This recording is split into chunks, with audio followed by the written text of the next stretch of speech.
सबसे पहले आप लोग को गुड मॉर्निंग। कल के क्लास में हम सब पढ़े थे रेट ऑफ रिएक्शन के बारे में, और हमारा चैप्टर जो स्टार्ट है वो है केमिकल काइनेटिक्स, रासायनिक बल गतिकी। तो एक क्लास में हम सब दे दिए रेट ऑफ रिएक्शन, और आज का जो क्लास होने वाला है वो है कि रेट ऑफ रिएक्शन को प्रभावित करने वाले फैक्टर कौन कौन से हैं, रेट ऑफ रिएक्शन प्रभावित कैसे होता है, रेट ऑफ रिएक्शन फास्ट कैसे निकलेगा, रेट ऑफ रिएक्शन स्लो कैसे होती है। तो ये सब के बारे में आज हम पढ़ते हैं, जिस टॉपिक का नाम है रासायनिक अभिक्रिया को प्रभावित करने वाले कारक। तो टॉपिक शुरू करने से पहले आप लोग को बोलेंगे कि जो वीडियो देखते हैं उनको अगर कहीं प्रॉब्लम होती है तो आप कमेंट बॉक्स में कमेंट कर सकते हैं, और वीडियो को सब्सक्राइब करिए, लाइक करिए और शेयर भी करिए। तो आज का टॉपिक है रासायनिक अभिक्रिया को प्रभावित करने वाले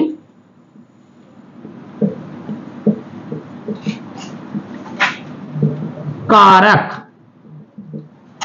एक बात ध्यान देना, रासायनिक अभिक्रिया को प्रभावित करने वाले कारक तो बहुत सारे हैं, बताएंगे हम अभी भी, लेकिन दो को बहुत इंपॉर्टेंट है। जितना भी बोर्ड मॉडल एग्जाम है या कोई भी एंट्रेंस एग्जाम है, सब में दो ही गो आता है। पहला है कंसंट्रेशन और दूसरा है टेम्परेचर, कि सांद्रण से कैसे रासायनिक अभिक्रिया प्रभावित होती है और तापमान से कैसे रासायनिक अभिक्रिया प्रभावित होती है।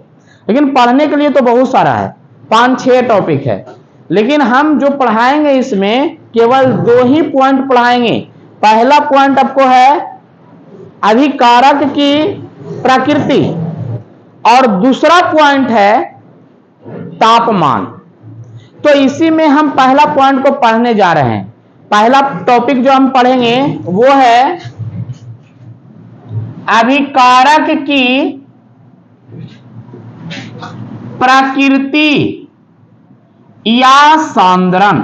दोनों एक ही बार हम जानते हैं, माने नेचर और कंसंट्रेशन ऑफ रिएक्टेंट। ठीक है, इसके बारे में हम जानते हैं। तो इसके बारे में जानने के लिए सबसे आगे आप लोग को कुछ अभिक्रिया को जानना पड़ेगा। तो देखिएगा, हम अभिकारक की प्रकृति बोलते हैं, तो अभिकारक की प्रकृति में एक वर्ड आती है आयनिक अभिक्रिया। कौन अभिक्रिया आती है? आयनिक अभिक्रिया। तो आयनिक अभिक्रिया को देखते हैं हम, जैसे रहेगा NaCl प्लस AgNO3। जब ये दोनों को रिएक्शन करवा देते हैं तब हमको जाके जो पीपीटी बनाता है AgCl प्लस NaNO3, ये पीपीटी बनाता है। तो आखिर में यह अभिक्रिया होती कैसे है इसके बारे में बताते हैं। देखिएगा, जब NaCl को हम तोड़ते हैं तो Na पर प्लस और Cl पर माइनस, AgNO3 को तोड़ते हैं तो Ag पर प्लस NO3 पर माइनस।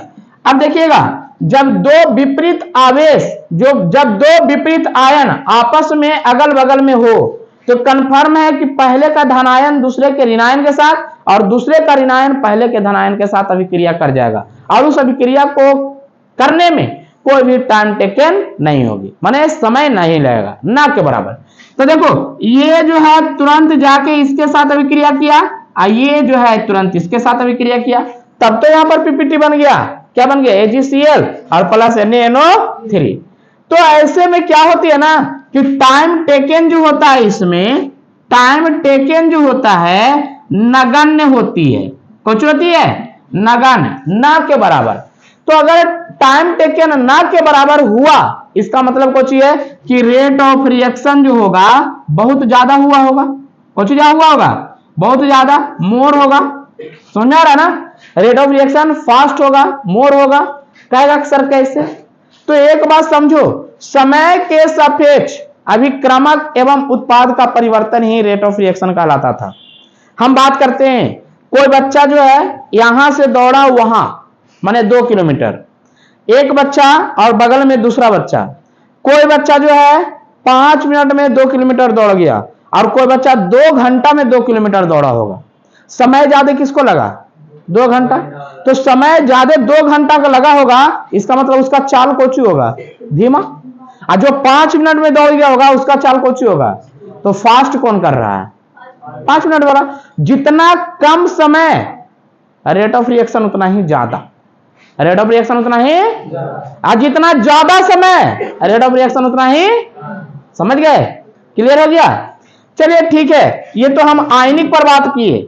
तो आयनिक में जितना भी रेट ऑफ रिएक्शन होगा सबका रेट ऑफ रिएक्शन कुछ होगा? फास्ट होगा, मोर होगा। समझा रहा ना? क्यों? क्योंकि आयन एक दूसरे से आदान प्रदान करके बहुत तेजी से भी क्रिया कर लेते हैं, और जितना तेजी से भी क्रिया करेगा टाइम टेकन उतना ही कम होगी, और जितना टाइम टेकन कम होगा रेट ऑफ रिएक्शन उतना ही ज्यादा होगी। तो ये हम बात किए पहले आयनिक का। चलिए इसी में दूसरा आता है सहसंयोजक। दूसरा कुछ आता है सहसंयोजक अभिक्रिया। ये सहसंयोजक अभिक्रिया क्या है इसके बारे में देखते हैं।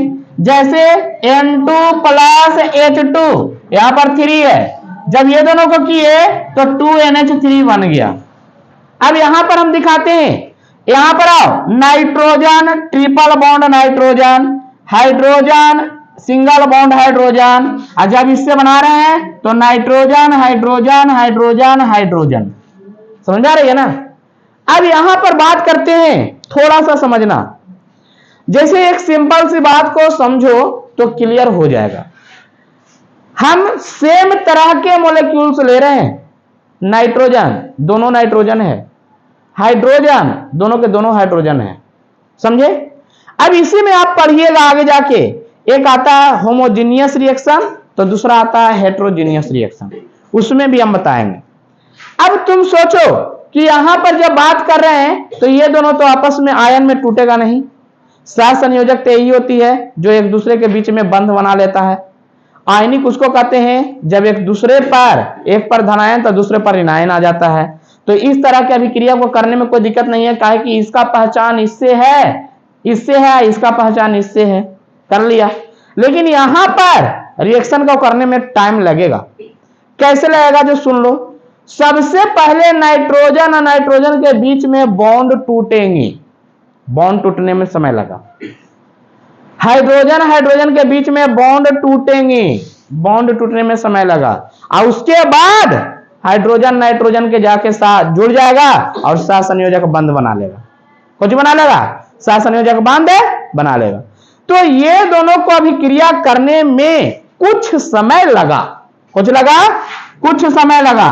तो इसका मतलब रेट ऑफ रिएक्शन जो होगा वो कुछ हो जाएगा, लो, या तो लेस बोलिए उसको, कम रहेगा। अगर समय लग रहा है तो दौड़ने का क्षमता कुछ ही है, कम है ना जी। समझा रहा ना? और जिनको समय नहीं लग रहा है इसका मतलब दौड़ने का क्षमता बहुत ज्यादा था। तो समय जिसमें ज्यादा लगा इसका मतलब उसका रेट ऑफ रिएक्शन कुछ ही है, कम है। और जिसमें समय ना के बराबर लगा उसका रेट ऑफ रिएक्शन कुछ ही है। तो आपको पता लग गया होगा यार कि जहां जहां भी आयनिक अभिक्रिया होगी उसका रेट ऑफ रिएक्शन ज्यादा होगा, और जहां जहां ये सहसंयोजक अभिक्रिया होगी उसका रेट ऑफ रिएक्शन कम होगा। क्या कोई दिक्कत है? नहीं। नेक्स्ट आते हैं, इसी में भी हम बात करते हैं। इसी में एक टॉपिक आता है होमोजीनियस रिएक्शन, होमोजीनियस रिएक्शन, और एक होता है हेट्रोजीनियस रिएक्शन, हेट्रोजीनियस रिएक्शन। ये होमोजीनियस क्या है? होमोजीनियस मतलब होता है समान, याद करिएगा, सेम। होमोजीनियस मतलब कुछ होती है सेम, चाहे मॉलिक्यूल्स हो सेम होना चाहिए। समझ आ रहा है ना? चाहे तो इंट्रामोलिक्यूलर फोर्स हो सेम होना चाहिए। इसको कहने का मतलब है कि इसमें जितना भी चीज है सबके सब सेम होना चाहिए। मॉलिक्यूल सेम है, इंट्रामोलिक्यूलर फोर्स सेम है, कोवैलेंट बॉन्ड सेम है, ये इस तरह का होना चाहिए। तो अब देखो इसमें सब चीज सेम है, मॉलिक्यूल्स भी सेम है, कोवैलेंट बॉन्ड भी सेम है, इंट्रामोलिक्यूलर फोर्स भी सेम है, सब के सब सेम है।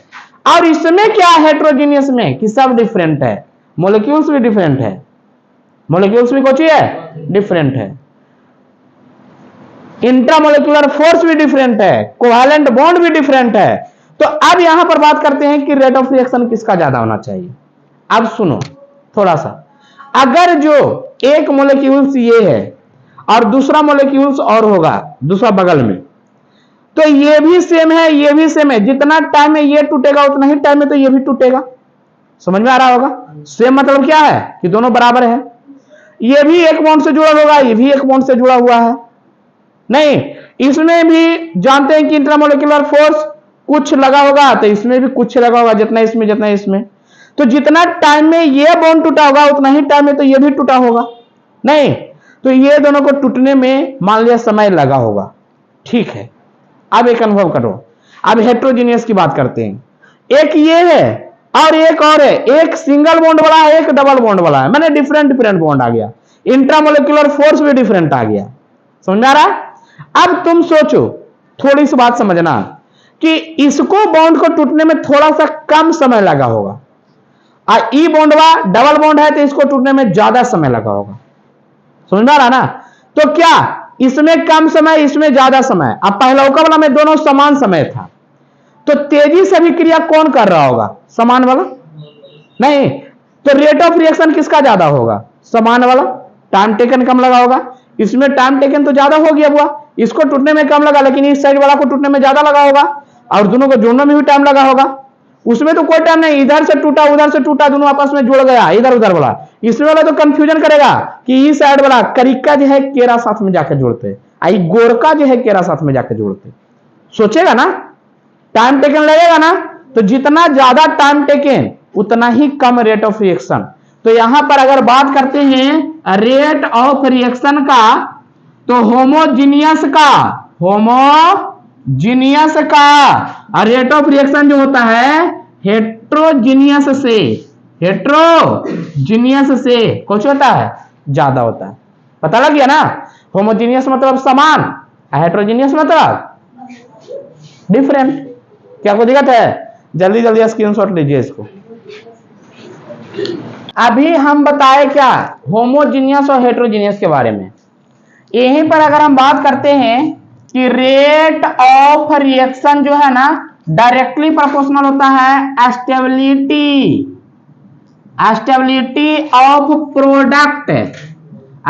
Of product inversely proportional of stability of reactant.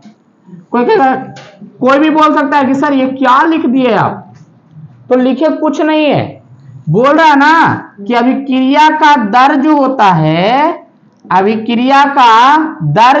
है उत्पाद के अस्थायित्व, समझे ना, अस्थायित्व के डायरेक्टली प्रोपोर्शनल, समझे, और अभिक्रामक के अस्थायित्व के इनवर्सली प्रोपोर्शनल होता है। अभिक्रामक के अस्थायित्व के इनवर्सली प्रोपोर्शनल होता है। कहता है सर कैसे, इसको समझा सकते हैं? बोले एकदम 100% समझा सकते हैं। एक बात समझो, हमको कहने का मतलब है क्या कि प्रोडक्ट किसको कहते हैं? देखो यहां पर ये ए है, इससे बन गया हुआ बी, ये ए है इससे बन गया कौन सी बी। तो हम कैसे कह सकते हैं कि रेट ऑफ रिएक्शन ज्यादा होगा? हम कैसे पहचानेंगे इसमें कि रेट ऑफ रिएक्शन ज्यादा होगा? तो इसको कहने का अर्थ है कि रेट ऑफ रिएक्शन ज्यादा कैसे हुआ होगा। तो यहां पर सोचो, बी जितना जल्दी बना होगा रेट ऑफ रिएक्शन ज्यादा होगा। नहीं, टाइम टेकन कम लगा होगा। बी को बनने का स्टेबिलिटी, जितना तेजी से उत्पाद बनेंगे उतना ही ज्यादा अभिक्रिया का दर होगा। इसको कहने का मतलब है क्या कि उत्पाद का अस्थायित्व, उत्पाद जितना मजबूत होगा, इसका मतलब है क्या कि उत्पाद जितना मजबूत होगा अभिक्रिया का दर ही कुछ होगा उतना ही ज्यादा होगी। ठीक है ना? अब कोई कहता है कि सर अभिक्रमक को कैसे उल्टा कर दिए कि अभिक्रमक ज्यादा होगा तो रेट ऑफ रिएक्शन कम होगा, अभिक्रमक कम होगा तो रेट ऑफ रिएक्शन ज्यादा होगा। तो एक बात आती है अस्टेबल और एक बात आती है अनस्टेबल। एक कौन सी आती है? अस्टेबल और एक आती है अनस्टेबल।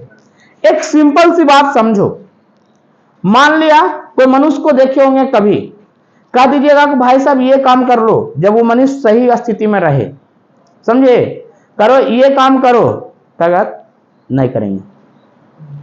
उसको थोड़ा सा डोज दे दीजिए, पैक वाला डोज, ठीक है ना, तो कहिएगा करो, थोड़ा सा अगर घुमारी भरा होगा, अनस्टेबल हुआ होगा, वो अनस्टेबल हो रहा है धीरे धीरे, घुमारी भरा हो, अब उसको कहेगा वो करो, तो वो थोड़ा सा जाके ऐसे ऐसे करेगा।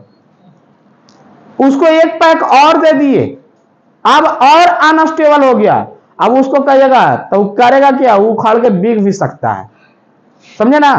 तो यहां पर समझिएगा कि कितना जल्दी उखाड़ के बिगा वो, अगर जितना जल्दी उखाड़ के बिगा होगा उतना फास्ट रिएक्शन होता होगा, ठीक है ना। लेकिन फास्ट कब हुआ, जब वो आदमी अनस्टेबल हुआ, कुछ हुआ अनस्टेबल हुआ। तो वही बात बोलते हैं कि उत्पाद का स्थायित्व उतना ही ज्यादा होगी, उत्पाद का स्थायित्व ज्यादा होगी तो अभिक्रमक का दर भी कुछ होगा, सॉरी अभिक्रिया का दर भी कुछ होगा ज्यादा। लेकिन हमको कहना है क्या कि उत्पाद तेजी से कब बनेगा, या उत्पाद का स्थायित्व ज्यादा कब होगी, जब रिएक्टेंट का स्थायित्व अनस्टेबल होगा, कुछ होगा अनस्टेबल। जितना तेजी से इधर इधर उधर घुमा होगा उतना ही जल्दी तो उत्पाद बना होगा, और जितना ज्यादा उत्पाद बनेगा इसका मतलब रेट ऑफ रिएक्शन ज्यादा होगा। जैसे एक सिंपल सी बात, हम यहां पर लेते हैं HCOOH और ये को ले लेते हैं CH3COOH। देखिएगा एग्जाम में बार बार आता है, ये क्वेश्चन पूछ देता है अस्टेबल कौन है, रेट ऑफ रिएक्शन ज्यादा किसका है, यही हम बात करेंगे। चलो यहां पर आना, जब इसको बॉन्ड तोड़ते हैं तो HCO पर माइनस H पर प्लस, इस पे बॉन्ड तोड़ते हैं तो CH3CO O पर माइनस H पर प्लस, समझे। एक थोड़ा सा बात समझना, अभी दोनों को मान रहे हैं हम कि अस्टेबल है, ये दोनों के दोनों अस्टेबल है, अभी हम मान रहे हैं कि ये अभी तत्काल में अस्टेबल है, अस्टेबल है, और ये भी अस्टेबल है, समझे। आपको 11th क्लास में ऑर्गेनिक केमिस्ट्री में पढ़ने के लिए आया था प्लस आई इफेक्ट। कौन इफेक्ट, प्लस आई इफेक्ट, जिसको कहते हैं इंडक्टिव प्रभाव, प्रेरणिक प्रभाव हिंदी में बोला जाता है, प्रेरणिक प्रभाव। तो प्रेरणिक प्रभाव जो होते हैं ना, हाइड्रोजन से ज्यादा CH3 का और CH3 का ज्यादा CH2 CH3 का, उसी तरह से आगे की ओर बढ़ते जाता है। हमको यहां पर दो ही को यूज करना है, एक यूज करना है H और एक यूज करना है CH3। अभी हम बता रहे हैं कि रेट ऑफ रिएक्शन किसका ज्यादा होगा, थोड़ा सा गौर से देखिएगा, समझ में आ जाएगा। कभी आप मानव श्रृंखला बनाए थे, ह्यूमन चेन 2 बार बनाया गया था यहां नीतीश जी के द्वारा, नहीं, एक शराब बंदी के समय बनाया गया था कि शराब को बंद करना है, सब एकजुटता हो जाओ। मानव श्रृंखला में क्या किए थे, एक दूसरा से हाथ पकड़े हुए थे सब, लंबा चैन बना था, नहीं बना था, चलो उसी लंबा चैन है।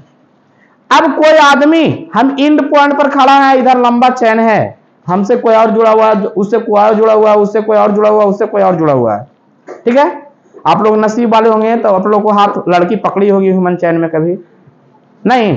अब देखो यहां पे अगर उधर से कोई मनुष्य आया, हमको ढकेल दिया, इधर कोई मनुष्य आया और हमको ढकेल दिया, इधर हमसे बरियार होगा वो, तो जब हमको ढकेला होगा तो ये जो चैन जुड़ा हुआ है, ये चैन लगभग 1 किलोमीटर चला गया होगा, तो क्या 1 किलोमीटर आदमी तक का प्रभाव पड़ा होगा। हमको कोई यहां से यहां इसे ढकेल दे तो पड़ा होगा कितना, 3-4 आदमी तक हमको ढकला होगा, हम उसको थोड़ा ढक लेंगे, थोड़ा वो उसको ढकला होगा, थोड़ा वो उसको ढकला होगा, उसके आगे प्रभाव नहीं पड़ा होगा। तो इंडक्टिव इफेक्ट मैक्सिमम 5 से 6 चैन तक ही प्रभाव देते हैं, समझे ना। लेकिन अगर हमसे कोई कमजोर मनुष्य आ जाए, एक छोटा सा बच्चा आवे और उधर से आ रहा है हमको ढकेल दे, समझ आ रहा ना, तो छोटका बचवा हमको ढकेलेगा तो कितना ढकलाएंगे हम, 1 मनुष्य तक जाएगा प्रभाव, हल्का ढकलाएंगे तो 1 मनुष्य तक प्रभाव जाएगा। तो वही चीज यहां पर है, उसी को पकड़ना है कि प्लस आई इफेक्ट ज्यादा किसका होता है, तो कार्बन का ज्यादा होता है किसके तुलना में, हाइड्रोजन के तुलना में। अब सुनो यहां पर आओ, जैसे ये हाइड्रोजन इधर की ओर ढकेला, तो ढकेला होगा तो यहाँ पर माइनस चार्ज बढ़ा होगा, लेकिन पता नहीं लग रहा है, नगण्य के बराबर ढकेल रहा है, एक छोटा सा बच्चा है ये। और ये जब ढकेला होगा ना तो इस पे एक और चार्ज बढ़ गया होगा, दो चार्ज यहां बढ़ गया, लेकिन यहाँ पर कोई चार्ज शो नहीं किया। क्यों? क्योंकि इसका स्टेबिलिटी ज्यादा है, किसका, CH3 का, किसके तुलना में, हाइड्रोजन के तुलना में। तो CH3 ढकेला होगा तो ऑक्सीजन पर इलेक्ट्रॉन आई होगी, मतलब नेगेटिव चार्ज होगा, और हाइड्रोजन ढकेला होगा तो कोई प्रभाव नहीं पड़ा था, समझे ना। अब तुम सोचो कि अनस्टेबल कौन हो गया, बेचारा पहले से ये दारू पिए हुए है, इसको कोई और अल्लाह के पिला दे थोड़ा सा, तो देखते हैं तुरंत बोर्ड आएगा शुरू कर देते हैं, अनस्टेबल हो जाते हैं।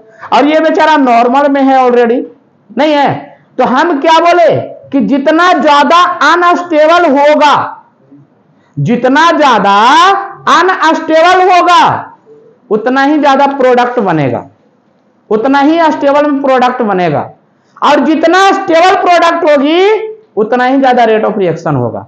तो बताइएगा, यहां पर थोड़ा सा समझिएगा, हम बोल रहे हैं क्या, जो सुनो, हम बोल रहे हैं कि हाइड्रोजन ढकेला इलेक्ट्रॉन को, तो ये कार्बन पर कोई बॉन्ड नहीं बढ़ा, कि बढ़ा, नहीं बढ़ा। यहां पर आइएगा, CH3 ढकेला इलेक्ट्रॉन को, तो ऑक्सीजन पर जाके वो बॉन्ड बढ़ गया, समझे ना। यहां पर हम लिखे हैं कि ये जो होता है ना अनस्टेबल होता है, ये कुछ होता है अनस्टेबल होता है, समझे ना। और ऊपर वाला ये जो होता है स्टेबल होता है, ठीक है ना।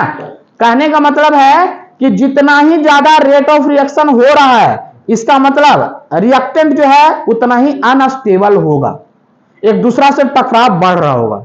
तो वही चीज यहां पर बोल रहे हैं कि देखिए ऑक्सीजन पर पहले से एक निगेटिव था, अब CH3 ढकेला तो ऑक्सीजन पर दो निगेटिव आया, थोड़ा अनस्टेबल हुआ होगा, अनस्टेबल हुआ होगा। यहां पर ऑक्सीजन पर एक निगेटिव था, ये ढकेल रहा है, कोई प्रभाव नहीं पड़ रहा है, तो ये अनस्टेबल हुआ होगा। ज्यादा अनस्टेबल कौन हुआ है, ये ज्यादा अनस्टेबल कौन हुआ है, तो ज्यादा अनस्टेबल हुआ, इसका मतलब रेट ऑफ रिएक्शन इसका कम हुआ होगा, इनवर्सली प्रोपोर्शनल है जी। कम स्टेबल है, रेट ऑफ रिएक्शन ज्यादा है। तो अगर रेट ऑफ रिएक्शन की बात किया जाए तो एक बात ध्यान देना, HCOOH का ज्यादा होता है किसके तुलना में, CH3COOH के तुलना में, समझ गए। अच्छा ये क्वेश्चन और, यहीं पर एक क्वेश्चन और ले लेते हैं, चलो CH3COOH, यहां पर ले लेते हैं C2H5 और COOH। अब तुम बताओ स्टेबल ज्यादा कौन है, रेट ऑफ रिएक्शन ज्यादा किसका होगा। तो यहां से समझ सकते हैं कि इंडक्टिव इफेक्ट जितना ही कम होगी, इंडक्टिव इफेक्ट जितना ही कम होगी, रेट ऑफ रिएक्शन उतना ही ज्यादा होगा। यहां पर नहीं आया था किसका रेट ऑफ रिएक्शन ज्यादा आया था, हाइड्रोजन वाला का नहीं आया था। तो यहां पर आओ ना, यहां पर क्या कार्बन है, एगो, यहां पर कितना कार्बन है, तो ज्यादा इफेक्ट किसमें पड़ रहा है, इसमें नीचे वाला में पड़ रहा है, इफेक्ट ज्यादा नीचे वाला में पड़ रहा है, इंडक्टिव इफेक्ट ज्यादा नीचे ना पड़ रहा है, रेट ऑफ रिएक्शन ज्यादा किसका होगा, ऊपर वाला का। तो यही चीज तो बोल रहे हैं, रेट ऑफ रिएक्शन जो होगा CH3COOH का ज्यादा होगा किसके तुलना में, C2H5COOH के तुलना में। तो यहां पर एक चीज और कर सकते हैं, इनवर्सली प्रोपोर्शनल टू, अगर 11th में पढ़े हैं तो 1 कुछ होगा प्लस आई इफेक्ट, जितना ज्यादा आई इफेक्ट लगाएगा रेट ऑफ रिएक्शन उतना ही कम होगी, समझ गए ना। देखिए फिजिकल से ऑर्गेनिक में कैसे घुस गए। तो जब तक आप लोग को टोटल टॉपिक क्लियर नहीं ना होगा तब तक फिजिकल को ढंग से नहीं पढ़ सकते, समझे ना। और फिजिकल क्या कोई टॉपिक नहीं पढ़ सकते हैं, अगर आप रट के पढ़ते हैं आज पढ़िएगा कल भुलाइएगा, आप थ्योरी लेकर पढ़िएगा तो जिंदगी में कभी नहीं भुलाइएगा। अगर नहीं समझ में आया तो फिर से एक बार बोलिएगा, फिर से एक बार समझाएंगे, लेकिन इतना समझाएंगे कि आपको क्लियर करवा देंगे। फास्ट में करिए, छापिए इसको। चलिए अभी जो हम सब पढ़े थे वो अभिक्रमक की प्रकृति पढ़े थे कि अभिक्रमक की प्रकृति कैसी होगी तो रेट ऑफ रिएक्शन कैसा होगा। अभी जस्ट मैंने बताया क्या, याद करिएगा कि अगर प्रोडक्ट की स्टेबिलिटी ज्यादा होगी तो रेट ऑफ रिएक्शन भी ज्यादा होगा, अगर रिएक्टेंट की स्टेबिलिटी ज्यादा होगी तो रेट ऑफ रिएक्शन कम होगा। अभी हम बताए थे, याद करिए कि rate of reaction is directly proportional to stability of product और inversely proportional to stability of reactant, ये ना बताए थे। अब यहां पर बात करते हैं ना कि हम रिएक्टेंट जो लेते हैं वो गैस, सॉलिड और लिक्विड के रूप में लेके देखते हैं कि किसका रेट ऑफ रिएक्शन ज्यादा होता है, ठीक है ना। तो दूसरा है फिजिकल स्टेट ऑफ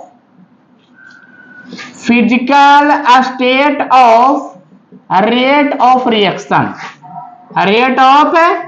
रिएक्शन, समझे ना। कह रहा है क्या, कह रहा है कि भौतिक अवस्था के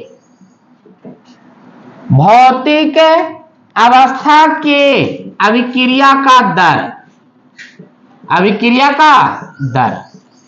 भौतिक अवस्था तीन होते हैं बुआ।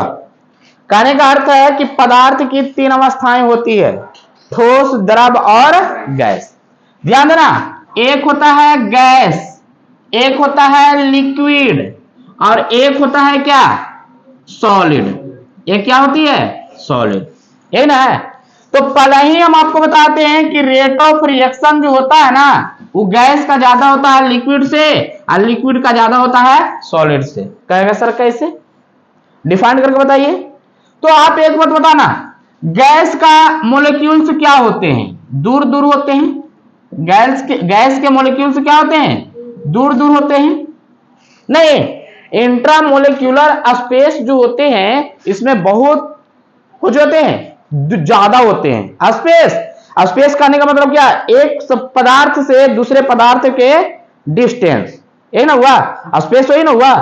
तो ये जो है ना इसमें क्या होती है कि एक पार्टिकल दूसरे पार्टिकल से मिलने का क्षमता इसमें ज्यादा होता है, क्योंकि इसमें जो भी पार्टिकल होते हैं, ठीक है ना, एक दूसरे से मिलने के लिए इधर से उधर होते रहते हैं। तो जितना ज्यादा स्पेस रहेगा और जितना अच्छे से कोलाइड होंगे, कोलाइड मतलब क्या, घुल जाएंगे, मिल जाएंगे, उतना ही ज्यादा रेट ऑफ रिएक्शन होगा।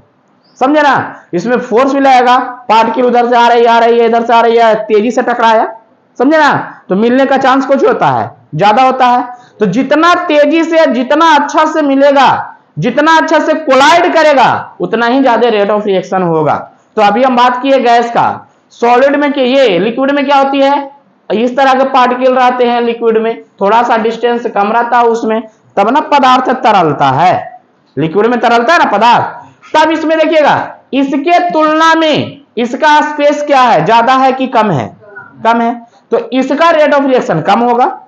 और सॉलिड क्या होते हैं, सॉलिड में तो होते हैं कि एक मोलिक्यूल्स दूसरे मोलिक्यूल्स के अंदर रहते हैं, इसमें इंट्रामोलिक्यूलर फोर्स बहुत ज्यादा होता है, नहीं होता है, तो ये कोलाइड कम करते हैं, कोलाइड को करेंगे, कम करेंगे, तो इसका ऑलरेडी जो रेट ऑफ रिएक्शन होगा सबसे कम होगा। तो पता लग गया होगा, अगर फिजिकल स्टेट में रेट ऑफ रिएक्शन पूछा जाए तो सबसे ज्यादा रेट ऑफ रिएक्शन किसका होता है, किसके कारण होता है, स्पेस के कारण। समझे ना, सबसे ज्यादा रेट ऑफ रिएक्शन किसके कारण होता है, स्पेस के कारण। ज्यादा स्पेस होता है ज्यादा कोलाइड करेगा, उससे कम इसका स्पेस है कम कोलाइड करेगा, इसमें तो एकदम स्पेस नहीं है तो ना के बराबर कोलाइड करेगा। समझे ना। चलिए दो गो हुआ, तीसरा की बात बताया थे आप लोग को, याद करिएगा, सरफेस एरिया। कौन एरिया, सरफेस एरिया, जिसको हम बोले थे पृष्ठ रसायन। कौन रसायन है, या इसको कहते हैं पृष्ठ क्षेत्रफल, पृष्ठ क्षेत्रफल। सरफेस एरिया मतलब कुछ है पृष्ठ क्षेत्रफल, इसको और बोल सकते हैं पृष्ठीय क्षेत्रफल। तो अब यहां पर बात करो, देखो एक ग्लास है, ध्यान देना, एक ग्लास है, इस तरह का रहता है ग्लास, ठीक है। इसमें हमको चीनी घोलना है। कौन सी घोलना है? चीनी घोलना है। चीनी के कण अभी ऐसा ऐसा है, बड़ा बड़ा कण है, समझे। और एक जगह पर हम चीनी का कण इतना छोटा छोटा ले लेते हैं। बताइएगा कौन चीनी जाके इसमें आसानी से घुल जाएगा? नीचे वाला कि ऊपर वाला? क्यों? सरफेस एरिया छोटा है। सरफेस एरिया कौन सी है? तो सरफेस एरिया जितना छोटा होगा, जितना कम होगा, उतना ज्यादा घुलनशील होगा। उतना ज्यादा कुछ होगा, और जितना ज्यादा घुलनशील, इसका मतलब रेट ऑफ रिएक्शन बहुत ज्यादा। रेट ऑफ रिएक्शन कुछ होगा, बहुत ज्यादा होगा। अच्छा एक बात बताना, तभी ना कहा गया है कि शुगर के पाउडर जो होते हैं ना, उसका रेट ऑफ रिएक्शन बहुत ज्यादा होता है। शुगर मतलब चीनी का पाउडर। चीनी का पाउडर पानी में डाल दीजिए ऑटोमेटिक जाके घुल जाएगा। नहीं घुलेगा, क्यों? क्योंकि उस चीनी का सरफेस एरिया कौन सी है, बहुत कम है। अब यहीं पर अगर हम निकालते हैं, देखिएगा, अगर हम बात करते हैं rate of reaction, rate of reaction, तो रेट ऑफ रिएक्शन की बात करेंगे ना, तो ध्यान देना, शुगर पाउडर, शुगर पाउडर ज्यादा होता है रेट ऑफ रिएक्शन किसके तुलना में? शुगर क्यूब के तुलना में। शुगर क्यूब के तुलना में। क्यूब मतलब समझे? चीनी के दाना नहीं लगते हैं, घनाकार टाइप पर होता है कि नहीं होता है? तो बड़ा बड़ा दाना का रेट ऑफ रिएक्शन कम होगा किसके तुलना में? पाउडर के तुलना में। तो आपको एक चीज पता लग गया कि रेट ऑफ रिएक्शन जो होते हैं इनवर्सली प्रोपोर्शनल होते हैं किसका? सरफेस एरिया का। किसका होता है? Surface area. अगर सरफेस एरिया ज्यादा तो rate of reaction come, surface area ज्यादा तो रेट ऑफ रिएक्शन कुछ होगा, और सरफेस एरिया कम तो रेट ऑफ रिएक्शन कुछ होगा, उल्टा है कि नहीं है? चलिए नेक्स्ट चौथा की बात करते हैं बुआ। चौथा की बात करते हैं टेम्परेचर। चौथा कुछ है? टेम्परेचर, तापमान। बताना तापमान बढ़ाने पर रेट ऑफ रिएक्शन बढ़ता है कि घटता है? अब यहां पर हम बात करते हैं, चलो एक कंटेनर लो, एक कंटेनर यहां पर भी लो, समझा? थोड़ा सा समझना यहां पे, एक कंटेनर ये है और एक कंटेनर ये है। दोनों कंटेनर में हम चीनी को ले रहे हैं, इसमें भी चीनी लिए और इसमें भी चीनी लिए, ठीक है। इसमें हम हीट दे रहे हैं नीचे से, कुछ दे रहे हैं हीट, मतलब तापमान दे रहे हैं, ठीक है। कौन वाला कंटेनर वाला चीनी पहले घुल जाएगा? तापमान वाला। और जितना जल्दी घुलेगा उतना ज्यादा रेट ऑफ रिएक्शन होगा। नहीं तो एक बात बताना, ई कंटेनर 1 है, ई कंटेनर 2 है, तो रेट ऑफ रिएक्शन की बात बोल रहे हैं तो 2 का ज्यादा होता है 1 से। क्यों? क्योंकि तापमान है। नहीं, जितना अच्छा से घुलेगा, जितना तेजी से घुलेगा, रेट ऑफ रिएक्शन उतना अच्छा से निकलेगा, उतना तेजी से निकलेगा, उतना ही ज्यादा होगी। तो वही चीज है कि rate of reaction is directly proportional to temperature. समझा रहा ना? जितना ज्यादा टेम्परेचर बढ़ाएंगे घुलनशील उतना ही ज्यादा होगी, और जितना ज्यादा घुलनशील हुआ रेट ऑफ रिएक्शन उतना ही ज्यादा होगी। क्या कोई दिक्कत है? तो इस तरह से अभी 4 को हम बताए, 2 और बचा हुआ है। एक बचा हुआ है इंटेंसिटी ऑफ लाइट और दूसरा बचा हुआ है कैटालिस्ट। जल्दी जल्दी इसको स्क्रीनशॉट लीजिए। अभी हम 4 को बताए, 5वां देखिएगा। 5वां है विकिरण के सापेक्ष ऊर्जा। विकिरण के सापेक्ष ऊर्जा। एक बात समझना, आप देखे हैं कोई रिएक्शन हम दिखा रहे हैं H2 प्लस Cl2, इसमें ऊर्जा दे दीजिएगा ना तो 2HCl बन जाता है। एक बात पता है क्या है? विकिरण के सापेक्ष ऊर्जा, intensity of light.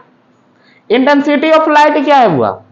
Intensity of light है ना कि कोई ऐसे रिएक्टेंट है जब तक उस पर लाइट नहीं दीजिएगा तब तक वो अभिक्रिया नहीं करेगा। जैसे घर में हाइड्रोजन गैस को आप क्लोरीन गैस के रख दो अंधेरे में, और उसको कितना हो कुछ करते रहो, वो अभिक्रिया नहीं करेगा। तब तक नहीं करेगा जब तक उसका सनलाइट नहीं पड़ेगा। सनलाइट पड़ गया ना तो अभिक्रिया करना शुरू करेगा। जितना तेजी से लाइट देंगे उतना ही तेजी से अभिक्रिया भी करेगा। समझे ना? तो एक बात समझिएगा कि जब हम हाइड्रोजन गैस को क्लोरीन गैस को मिलाकर उसमें हम ऊर्जा देते हैं, आप देखिएगा एटॉमिक स्ट्रक्चर में पढ़े थे E बराबर एच म्यू, नहीं पढ़े थे? एटॉमिक स्ट्रक्चर में पढ़े थे E बराबर एच म्यू, या तो इसी को बोलते हैं एच सी बटा लैम्डा। E बराबर एच सी बटा लैम्डा। C है son of light, speed of light नहीं है, स्पीड ऑफ लाइट, और लैम्डा जो है ये वेवलेंथ है, ये कौन सी है? और यहां पर म्यू जो है फ्रीक्वेंसी है जिसको आवृत्ति कहते हैं। तो आवृत्ति जितना ज्यादा बढ़ाइएगा, जितना तेजी से वो आएगा उतना ही ज्यादा कुछ होगा, रेट ऑफ रिएक्शन होगा, अभिक्रिया करेगा। और जितना ज्यादा अभिक्रिया किया इसका मतलब रेट ऑफ रिएक्शन उतना ही ज्यादा होगा। तो एक बात ध्यान दीजिएगा कि रेट ऑफ रिएक्शन जो होती है ना, रेट ऑफ रिएक्शन जो होती है ऊर्जा के डायरेक्टली प्रोपोर्शनल होता है। जितना ज्यादा ऊर्जा, यहां पर ऊर्जा को हम बोल सकते हैं विकिरण, सनलाइट, सूर्य प्रकाश, कुछ बोल सकते हैं सूर्य प्रकाश। जितना तेजी से आप लाइट दीजिएगा सूर्य का प्रकाश उतना ही तेजी से यह अभिक्रिया करेगा। समझे ना? अब ये कैसे करता है तो सुन लीजिएगा। सूर्य के प्रकाश जैसे ही दिए, सूर्य प्रकाश दिए, इसका मतलब प्रोटॉनों की संख्या बढ़ती है। प्रोटॉनों की संख्या कुछ होती है, इंक्रीज करती है। सूर्य के प्रकाश की इंक्रीज कराओ, प्रोटॉनों की संख्या बढ़ेगी, और जितना ज्यादा प्रोटॉन होगा उतना ही ज्यादा इलेक्ट्रॉन के साथ रिएक्शन करेगा। समझ आ रहा है ना? उतना ही ज्यादा कुछ होगा, इलेक्ट्रॉन के साथ रिएक्शन करेगा, और रिएक्शन कर गया इसका मतलब रिएक्शन हो गया, और जितना ज्यादा रिएक्शन होगा उतना ही ज्यादा रेट ऑफ रिएक्शन बढ़ेगा। समझ आ रहा है ना? अभिक्रिया का दर बढ़ेगा। चलिए लास्ट है कैटालिस्ट। छठा में जो पढ़ना है वो है उत्प्रेरक, जिसको हम सब कहते हैं कैटालिस्ट। क्या है? कैटालिस्ट। कुछ ऐसे अभिक्रिया होते हैं, कुछ ऐसे अभिक्रिया होते हैं जो बिना कैटालिस्ट के अभिक्रिया नहीं करते हैं। उत्प्रेरक, उत्प्रेरक का काम क्या है? किसी भी अभिक्रिया के रासायनिक गति को बढ़ा देना या तो घटा देना। समझ में आ रहा ना? उत्प्रेरक का काम है अभिक्रिया के गति को बढ़ा देना, नहीं तो फिर घटा देना। अब सुनिएगा, हम एक बात बताते हैं, आप अभी तो नहीं लेकिन जब आगे पढ़ेंगे इनऑर्गेनिक केमिस्ट्री, पी ब्लॉक पढ़ेंगे तो पी ब्लॉक में बहुत सारे चीज पढ़ने के लिए मिलेगा हमको।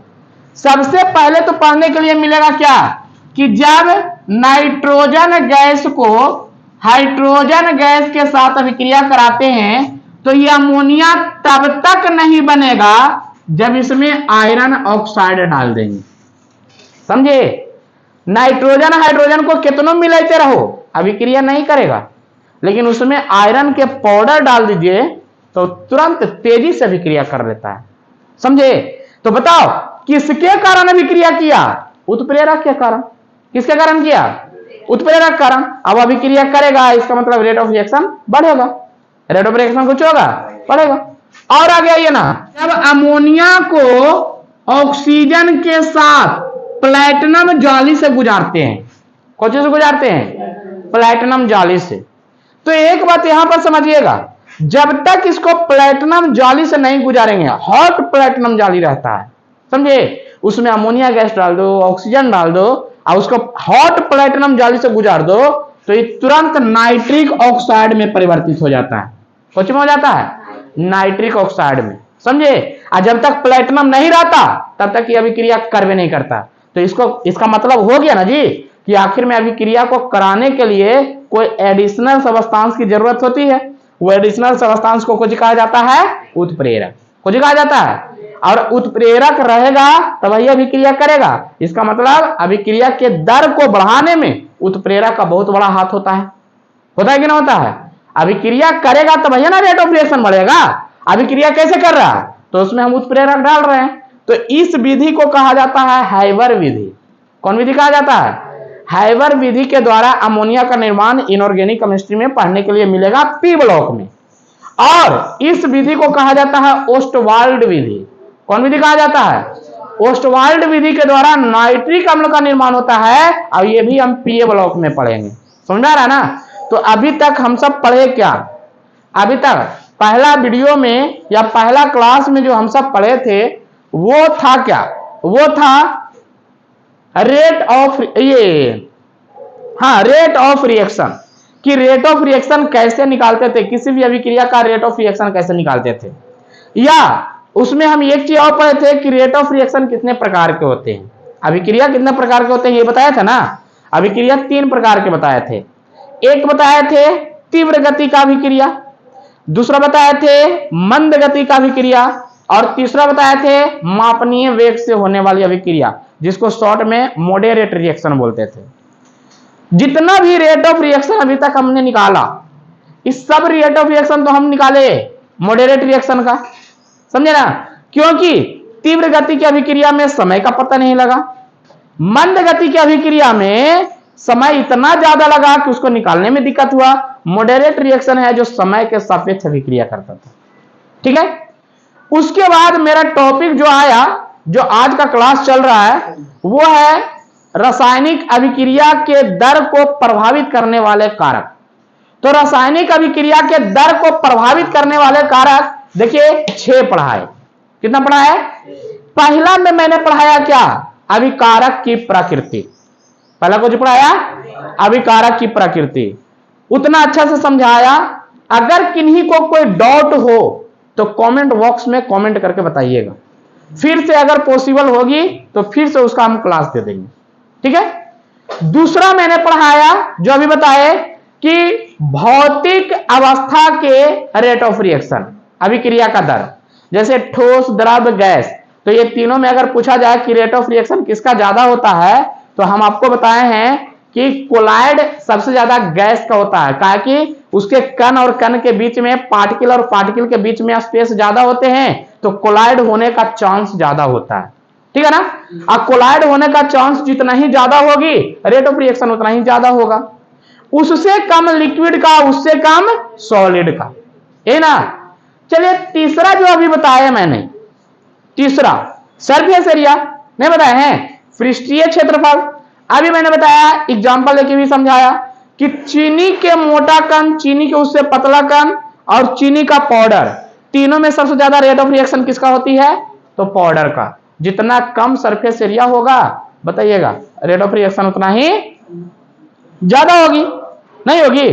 चौथा क्या बताया मैंने? तापमान।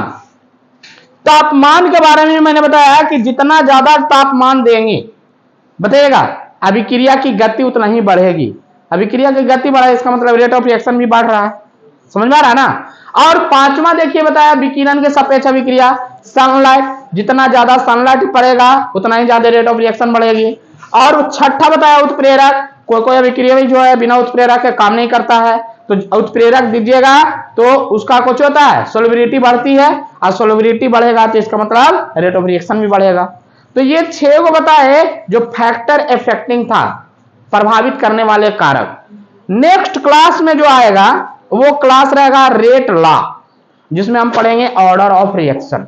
तो जल्दी जल्दी इसको स्क्रीनशॉट ले लीजिए और चैनल को सब्सक्राइब करिए, लाइक करिए, शेयर करिए। अगर कोई प्रॉब्लम हो तो कमेंट बॉक्स में कमेंट भी कर दीजिए। ठीक है।